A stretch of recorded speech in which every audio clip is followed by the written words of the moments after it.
अलगुडेवाडी येथील शाळेची सहल जावळीच्या वडाचे म्हसवे येथे आली असताना वडाच्या झाडाच्या पारंब्या खेळताना प्रज्वल गायकवाड या विद्यार्थ्याच्या डोक्यात पारंबी पडून जागीच मृत्यू झाला। या घटनेमुळे एकच खळबळ उडाली आहे।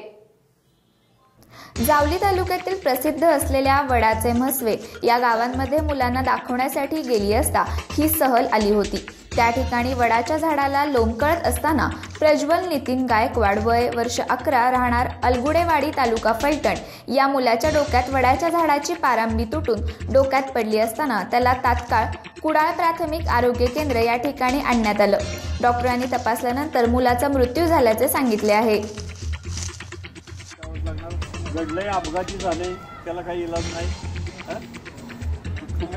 तुम्ही स्वतःला सांभाळा।